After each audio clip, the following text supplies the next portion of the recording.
take the heat off the kid, recognizing that that is a cycle, a pattern that we reenact. We put the heat on the kid. We tell the child to be the one to change. What do we know children need from parents?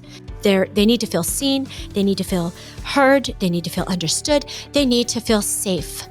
And what is the best way for us to provide that is through a ton of empathy, a ton of compassion, and also really clear, consistent limits and guidance and direction. How, this is exactly what we're talking about, how connected it is to have obviously a child in front of you, but a lot of the past experiences and quote unquote traumatic experiences you may have had, or things that may have not been good for you as a child, how it shows up in your parenthood. And it's always like, look at how I'm changing things for my kid.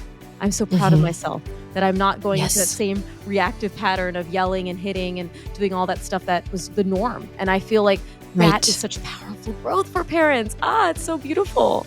Invest time, effort, and energy into doing. It's going to make you enjoy this process more. It's going to make you actually like being a parent and not feel so bogged down by all the responsibility that is attached to, especially modern day parenting. Because I think there is so much responsibility that makes it kind of heavy and dreary sometimes. Welcome back to my YouTube channel. If you are tuning in here, you are watching a podcast with a new guest here.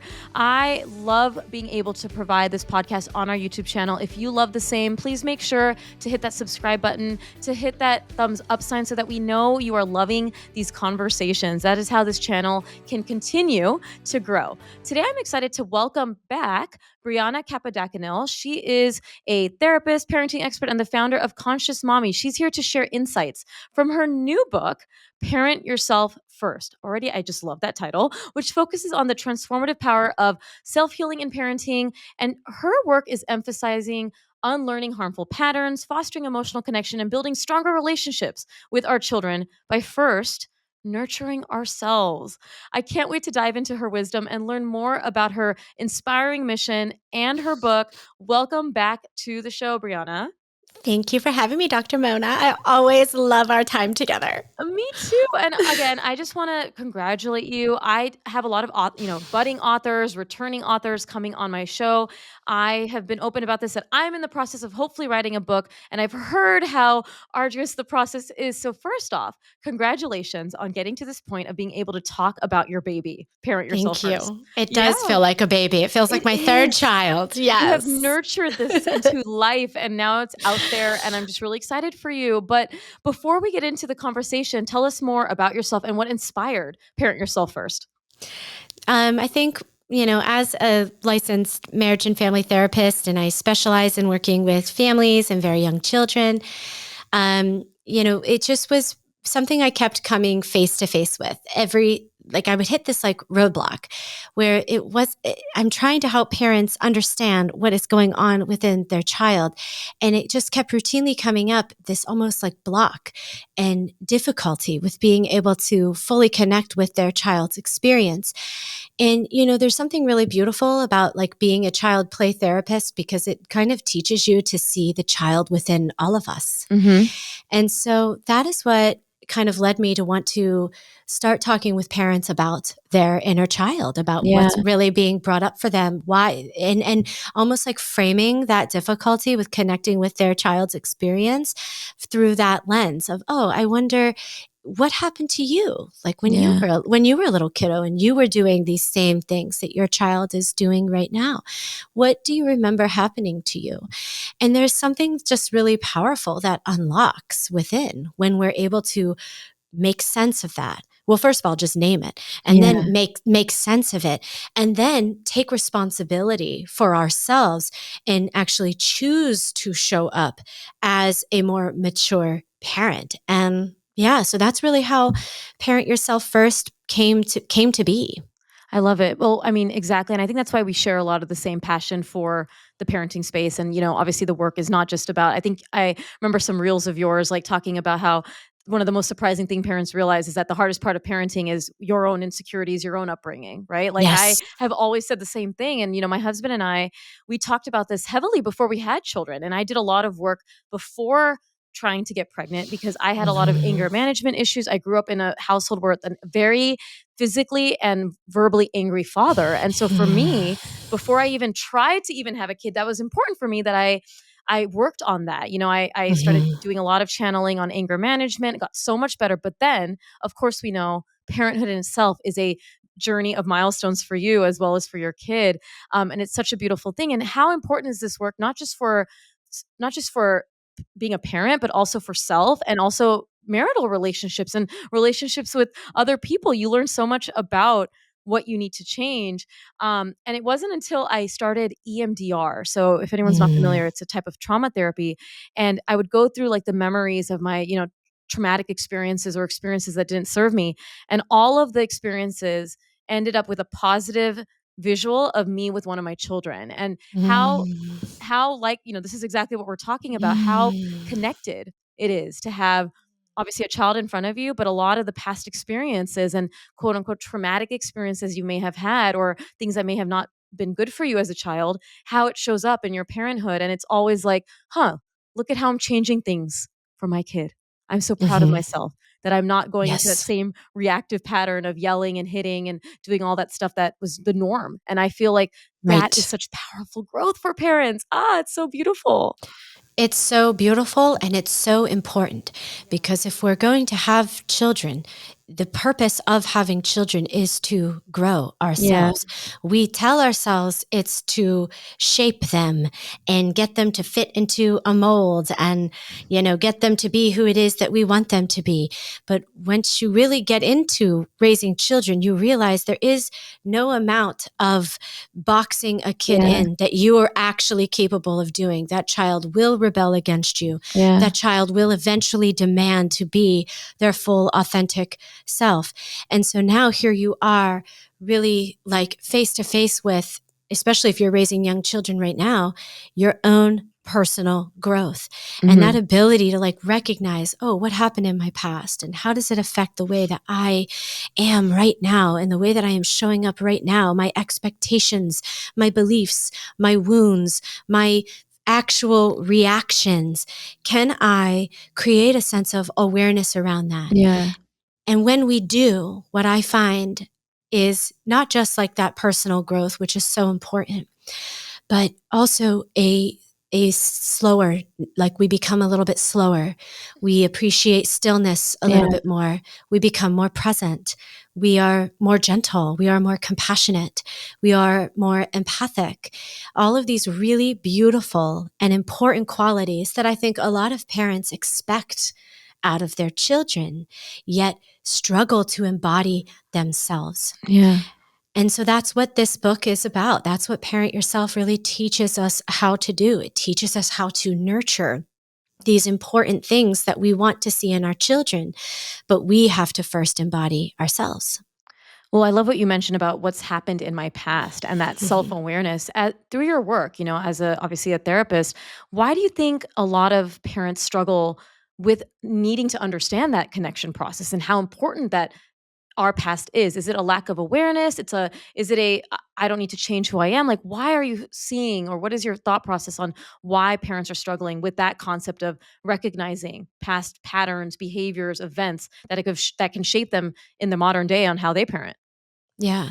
I think that there's a pretty significant lack of awareness Mhm. between the connection of our past to our present. So for a lot of parents, like that happened in the past. Like Yeah. what's done is done. I was beat and I'm fine. I turned Mhm. out just fine. I don't understand what the problem is. Mhm. So it's very complex actually. There's some like family loyalty that is often involved with that.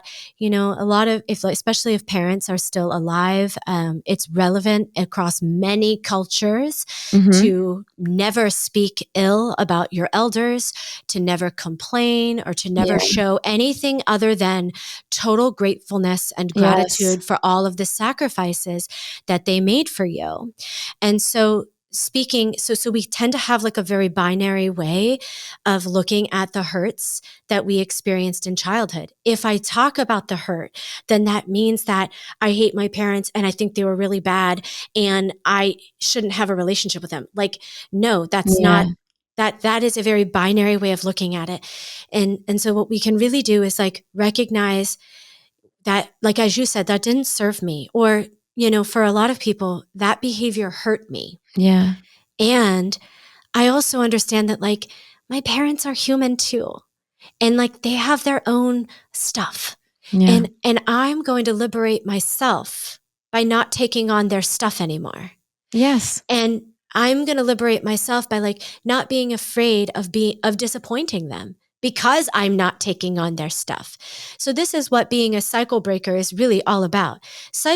When we think about like dysfunctional cycles and difficult patterns of behavior and family functioning, essentially what we're doing is we're just like passing the torch. Yeah. I'm passing you the torch of physical abuse, of sexual abuse, of emotional unavailability, of workaholism, alcoholism, right? Mm-hmm. I'm just passing you the torch, child. And here you are. I'm going to expect you as a kiddo to be the adult in this situation because as the parent, my inner child is just ablaze. And Yeah. I am so overwhelmed by all this responsibility. It's just easier to be in the inner child. And now you as the child have to kind of be a bit more emotionally mature than your own parents. And that in and of itself is a pattern. And now here you are as the parent, ready to start your own family and face to face with all the baggage that was packed for you, that you had no reason to look at Yeah. until you have children. You have no reason. That's what I think people don't even like. I did a lot of my own work as well before I had children, as you were Mm-hmm. saying. There's like a little bit of a call to do a little bit of that work, but most people don't really even feel the need to do that until they've got a raging 2-year-old in their face because the Yeah. 2-year-old is being 2 and they are feeling completely distraught by the 2-year-old being 2 and they realize my reaction here is disproportionate to the situation and I Mm-hmm. cannot control it. But instead of thinking of it this way, right, they're unconscious to that, Dr. Mona. Yeah. What they are conscious to is this kid is disruptive. Yeah. This kid is a problem. We need to get this kid to stop. And Mm-hmm. that is where the parent yourself, framework is so helpful. Take the heat off the kid, recognizing that that is a cycle, a pattern that we reenact. We put the heat on the kid. We tell the child to be the one to change. And what we know in infant mental health, children do not change the family. Yeah. It is the parents. If parents are unhappy with the way things are going in their own home, it is up to parents to be the change makers. It's up to People don't parents want to it. make the change. Some people don't want the accountability. And I mean, I talk about this in so many different aspects with like friends and people that are like, everyone just wants an easy fix or like to blame outside. May I offer like a gentle reframe of that? Yeah. Yeah.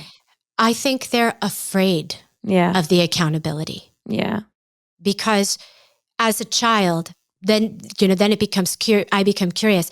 How were you made to feel when you were being held accountable? What things were you held accountable for? And oftentimes the things I get back were, they were hit, they were isolated, they got soap in the mouth, or they were Mhm. being held accountable for parents' behavior. Yeah. Right? They were told, I wouldn't have screamed at you if you would have just listened to me. So the Yeah. parent has this right to rage on you. It makes us afraid of accountability because accountability is now, packaged with shame. Yeah.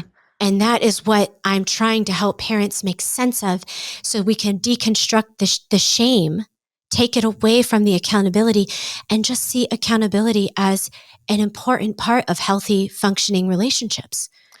And, parent yourself first emphasizes the importance of unlearning these harmful patterns. So, what strategies do you think could be effective in identifying and changing these patterns? Of course, the book is a great strategy, but what would you say for that?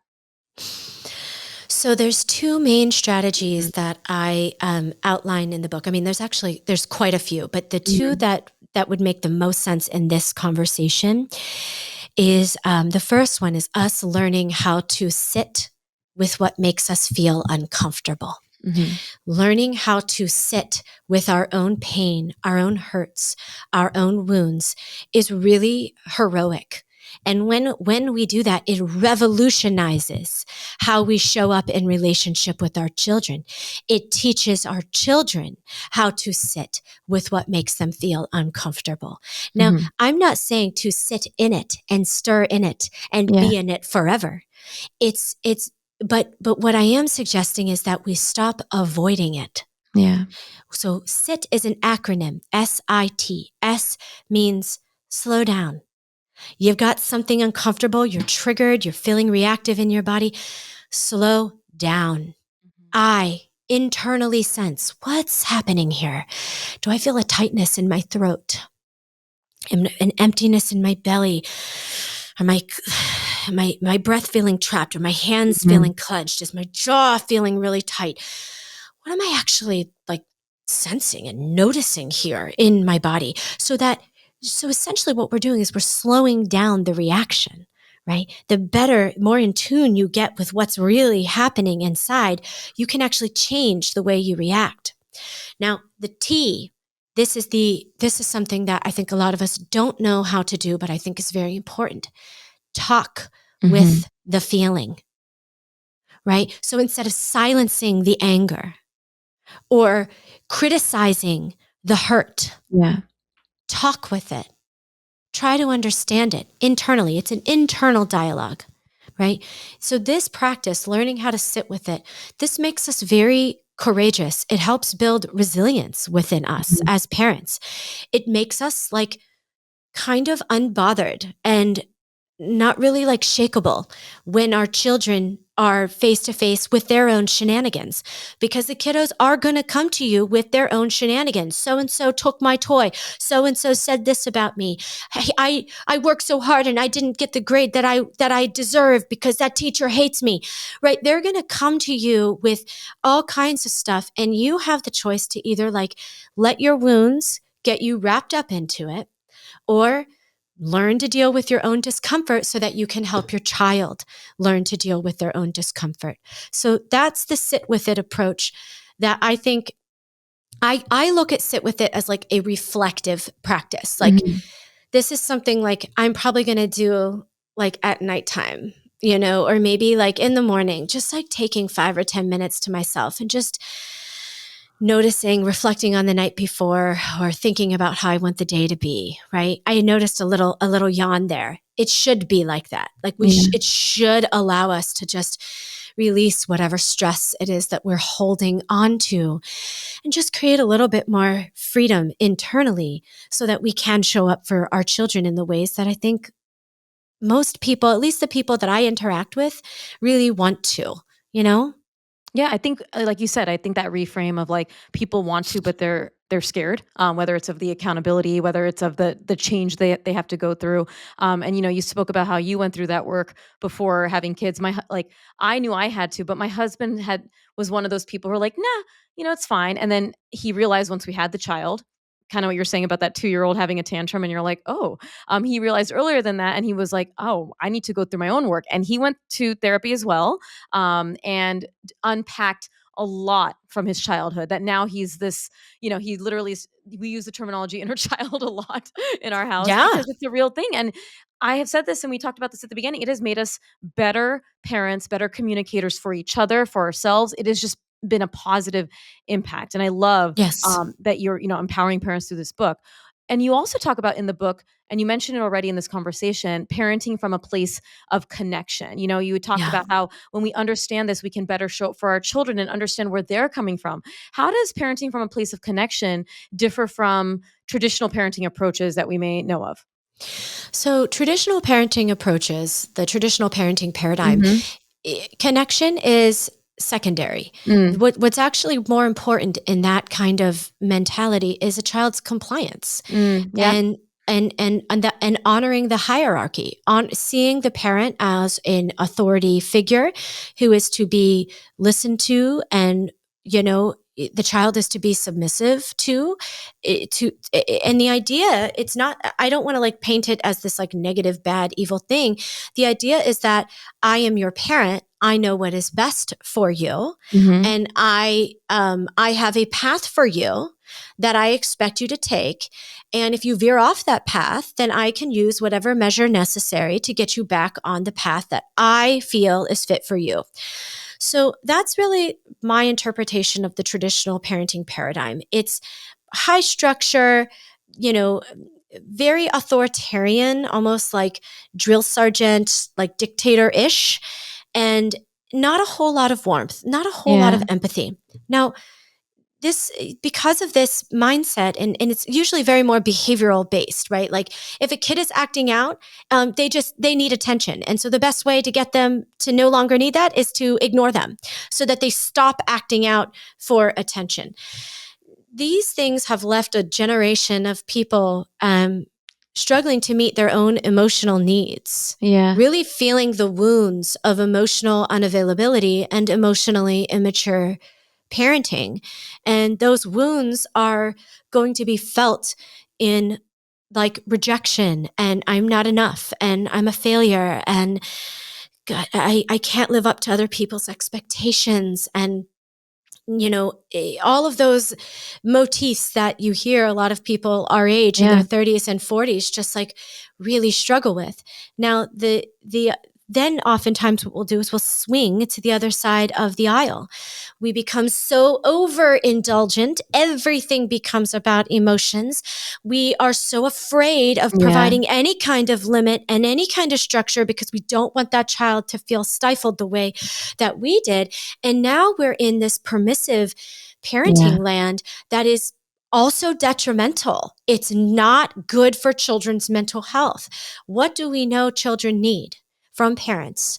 Children need to they need to feel seen, they need to feel heard, they need to feel understood, they need to feel safe. Mm-hmm. And what is the best way for us to provide that is through a ton of empathy, a ton of compassion, and also really clear, consistent limits and guidance and direction. And those limits, that guidance, that direction, it expands as the child develops more Yeah. responsibility and shows you that they are more emotional and they can more emotionally mature and they can take on more things. But this is what I mean when I talk about parenting from a connected place. I am really being very attuned and very responsive to where you are at developmentally. I'm giving you just enough of a challenge because challenge helps us grow.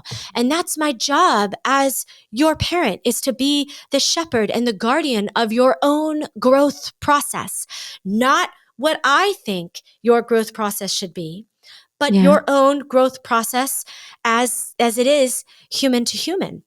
And so I don't want to stifle that, but I also don't want to make the field so broad that you feel like you have no guidance and no direction from me. So it's really this like kind of beautiful, I'm watching, I'm listening in the same way that like we watch and care for a plant and Yeah.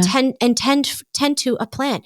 We notice if something isn't working for it and we give it what it needs. We change its environment, Mm-hmm. right? We don't say plant, you Yeah. change, Yeah. right? We Bad change plant. bad plant. Yeah. We change the environment. Children are the same way. So Mm-hmm. that's really, I feel like that's the difference, because it's more listening, and then it's adapting our response to the child based off of what we're seeing. But just to add one more thing to get there. So the reason why the book is Parent Yourself First, because to get to that, everything I just described, you have to have some level of self-awareness. Yeah. You're not going to be able to get to that if you haven't done or opened the door to some of your own personal work. So the first part of the book is caring for the child within you, because I believe that when we do that, it allows us to care better for the child in front of us. How can parents take responsibility for all of that, including the emotional baggage, to ensure it doesn't negatively affect their children, after that step one of the addressing the inner child and recognizing that? Yeah.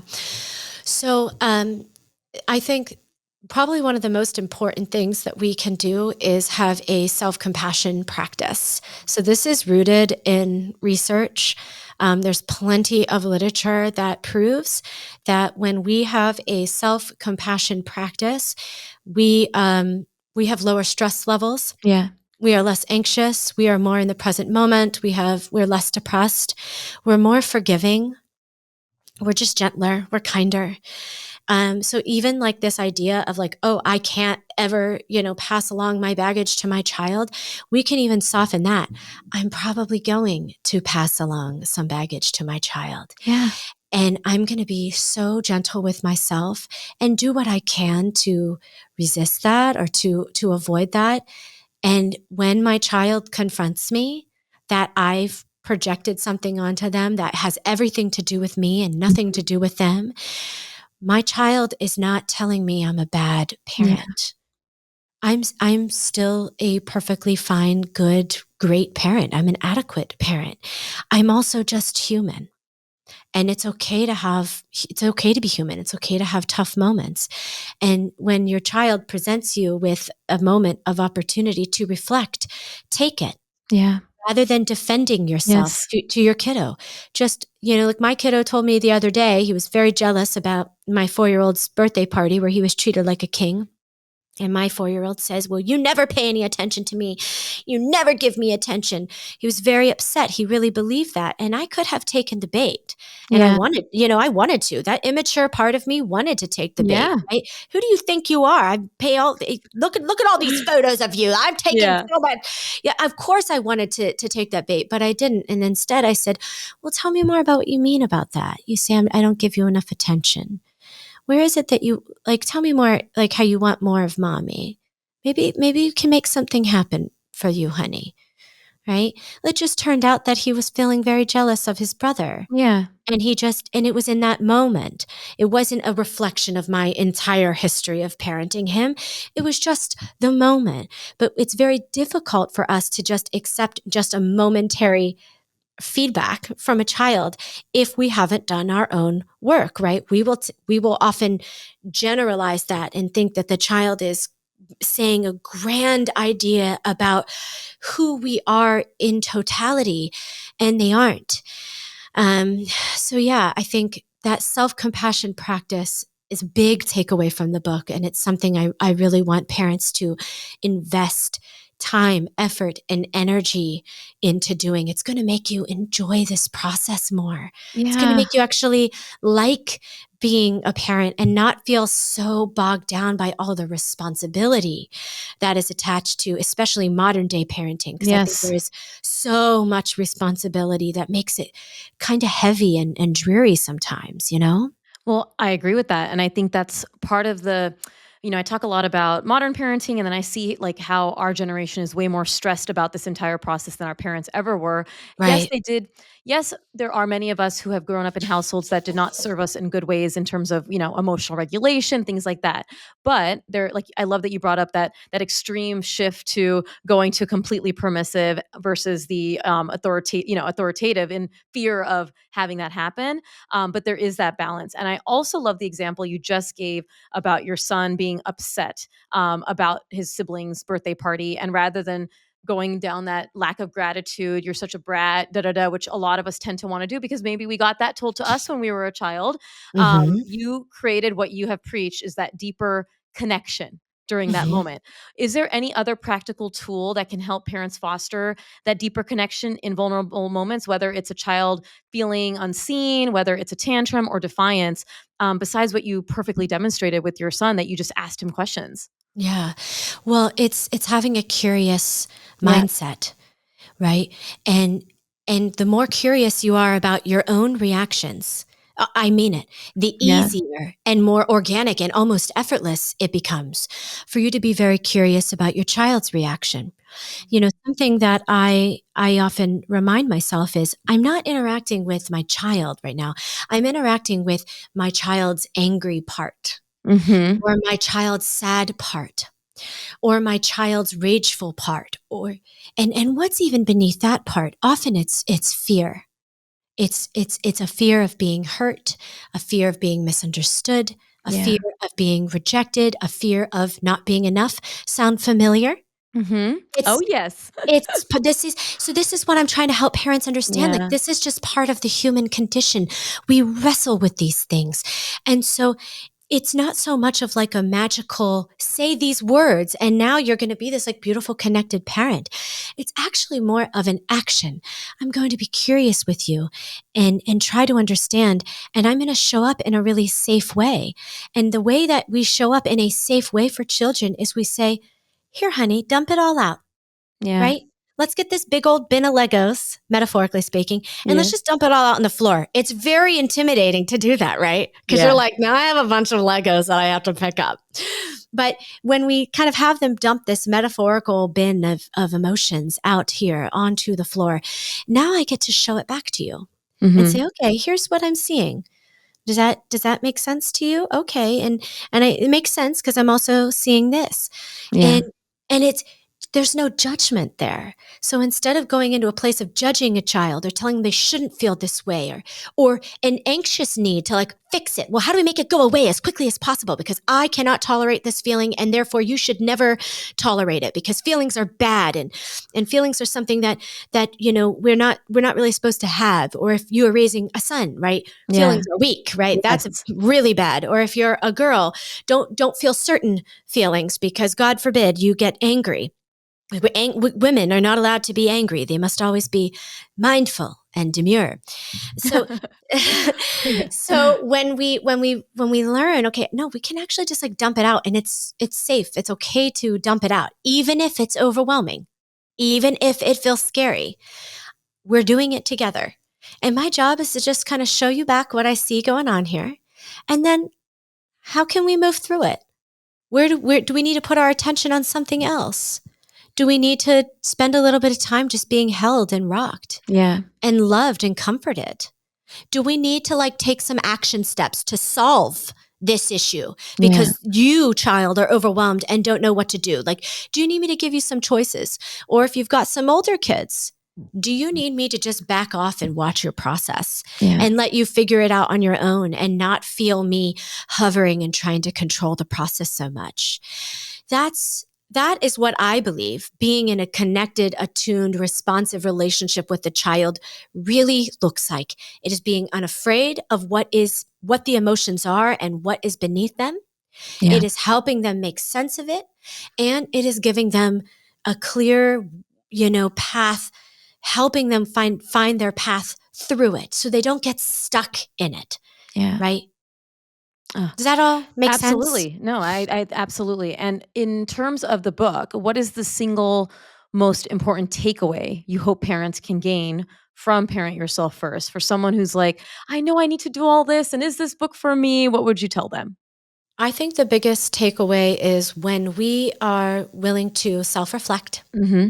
and make sense of ourselves and find deep compassion, deep forgiveness for ourselves, we will be able to parent the child in front of us for who they are, not who we expect them to be or who Yeah. we need them to be. And when children are raised like that, they go out into the world with so much empathy and compassion and confidence. They are unafraid of other people being who they are.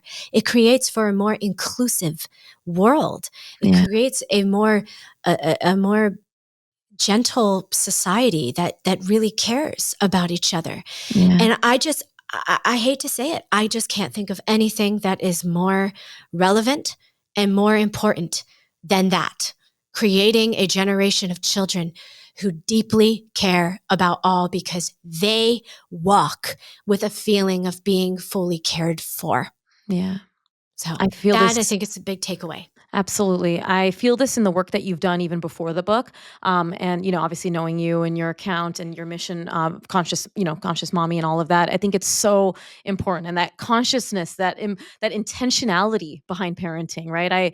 I speak so much of that too, that I feel sometimes a lack or loss of intentionality, thinking like we've talked about that there's, oh, it's just going to happen. People do this. It's like, yeah, there's certain things that will just kind of come into place that you don't have to control. But this intentionality of wanting to parent yourself and actually wanting to meet your inner child so that you can better show up for your child, I agree, is the secret sauce of Mhm. parenting. I think It people is. forget that. Like, I knew this from before I had children, but it's just gobsmacked in my face right now how important it is. And I love that you're getting this out there and get to have this platform with this book to be able to spread this far and wide far and Thank wide, you. because it's an important message that I think so many of our generation is forgetting, and that's where they're running into those struggles. It's Right, right. truly, they're like, why? I'm like, why are you so like, we've spoken about this before, but like one of the thing that comes to mind for me is I deal with a lot of selective eaters, and I know that can be very stressful, picky eating. And then we dive Mhm, into a lot of the relationship with food that the parent has from their mhm. childhood. And so a Right, lot of it is not just how are you approaching picky eating, but why are you so afraid that they're not going to eat? What are you right. afraid of? Why are we forcing food on them and commenting about their appearance? Where is that coming from? And like you said, so much of, like, I would say 98% of my parenting issues I work with my families is coming from a place of their own past, of like dealing with something from their childhood, what society has told them, that they're afraid that their child's going to go down that path and they're trying to protect them. But inadvertently, like you said, by trying to protect them, they are overprotecting and not allowing their child to be their authentic self like you're trying to do. And I love this. I'm so proud of you. I'm proud to Thank know you. you. What would be Thank your you. final uplifting message for everyone tuning in today? Um, please, please be gentle with Mhm. yourself. Please forgive yourself. Mhm. You are Hmm. you're entitled. You're entitled to your own humanness. And when your humanness hits your kid in a way that you don't feel good about, say you're sorry and Mhm. move on. Give yourself permission to move on and move forward. Your children will take note and they will do the same. And you will feel so much lighter and so Yeah. joyful when you do. Oh, Brianna, you are a delight to talk to. I am so excited for you. I'm wishing you all the best on this book, not only because I like you, but also because it is an important message of a book. Thank So you. I Thank wish you you. nothing but success. And where can people go to stay connected, get your book, all the deets? And I will be adding all of this to my show notes as well. Yes. So, book is at consciousmommy.com. You'll see a bunch of buttons, slash book if you want it, the exact website. All of the major retailers are there. It's available, internationally. It'll be translated in a couple different languages as well, and audiobook. So, and I recorded the audiobook. Love So it. Love it's a it. whole listener experience. So we've got that. And then on Instagram is really where I primarily do my social media, but you can find me everywhere else, Conscious Mommy. And I have my community. That's the best way if you want like more hand holding and more, individualized and personalized support. Come join my online community. I teach monthly classes weekly classes and monthly parent support groups. All kinds of really great things are happening inside there. I love it. I will be linking all of that. And again, thank you so much for joining us, Brianna. I cannot wait to read the book as well. And congratulations. Thank you, Mona. Thank you. And for everyone tuning in, I hope you are understanding the importance of channeling your inner child when you approach parenting, and how important it is not only for your parenting journey, but also for you as well as an individual. We cannot stress this enough, how powerful this book is going to be for your life and for the people around you as well, as you navigate and parent yourself first. If you love this, please make sure to leave a comment, subscribe to this channel, and give it that thumbs up sign so that we can continue to grow this channel and reach more people around the world. And I cannot wait to chat with another guest next time.